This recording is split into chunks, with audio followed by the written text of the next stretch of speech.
Good evening, everyone. I'm Marcus Harun, and coming up next on the 24 Evening News. The Olympic torch arrives in the United States, and protests are expected. An 11-year-old drives a runaway bus into a pillar. The Washington Post is leading in Pulitzer Prize winners. Polls are showing that Democrat race is tightening in Pennsylvania, and while we're making a difference report for tonight. The 24 Evening News starts right now.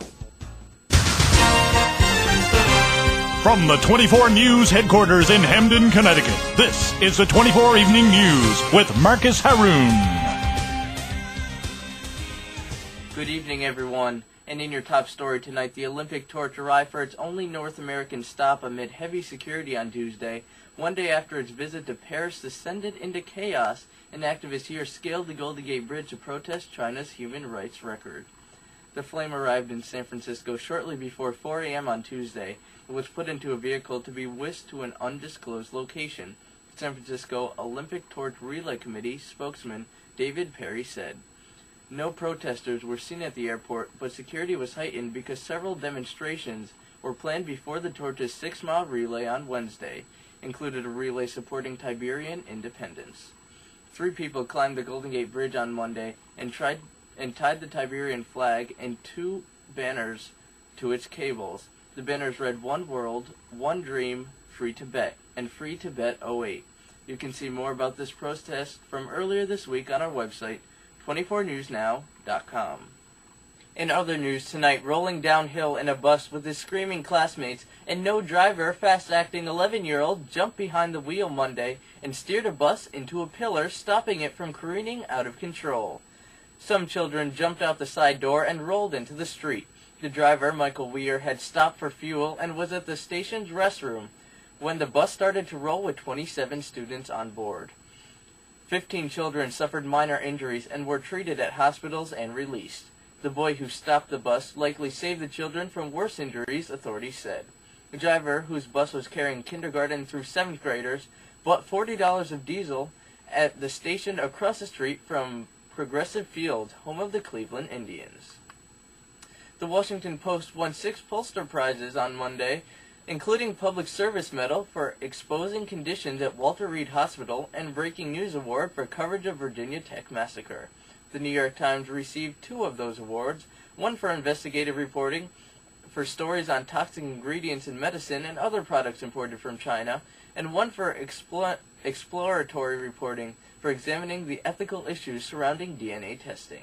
The Post's other awards were for national reporting, international reporting, feature writing, and commentary. Well, the Democratic presidential race is tightening in Pennsylvania ahead of April 22nd primary, according to recent polls in the key campaign state. In a poll conducted March 26th through Saturday, Senator Hillary Clinton holds a 7 percentage point lead over Senator Barack Obama, 49% to 42%, and 9% remain unsure. That gap is 4 percentage points narrower than similar polls conducted on March 26th through Wednesday. In that average, Clinton led Obama 51% to 40%, 9% were also unsure then. Well, Facebook fans, getting a new toy this week. With the launch of Facebook Chat, users will be able to communicate in real time with friends on the site. The social networking giant, which boasts more than 69 million active users, has always had a built-in message system that resembles email. But for the first time, the site will release a chat system so friends can type back and forth instantly. Because Facebook users already have lists of friends, they won't need to build buddy lists. At the bottom right of any Facebook page, users can click on an Online Friends button that will indicate whether friends are available to chat. Facebook Chat only allows for one-to-one conversations. Users will be able to view recent conversations, but the chats won't be logged permanently, and users will be able to clear that history at any time. And lastly, tonight we're starting a new segment on the evening news focusing on teens making a difference in the world and their community. Kicking off our segment tonight is a Habitat for Humanity sleeping giant build. This group of students is working hard to help those less fortunate.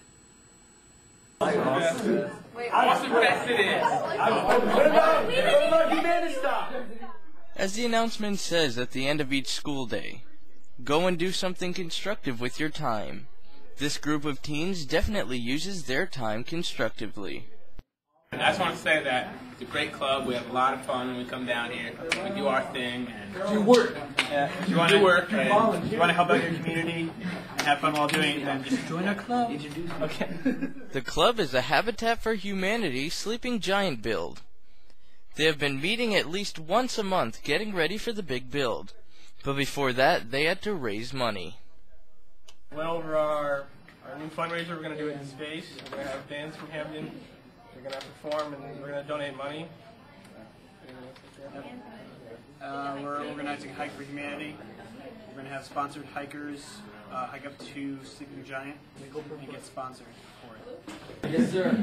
As of right now, we have $640 from donations and $200 from PTSO awards. That leaves us with $840 right now. Their goal is to raise $1,500 so they can be a full sponsor of Habitat for Humanity. So far, they've received a lot of support. Order!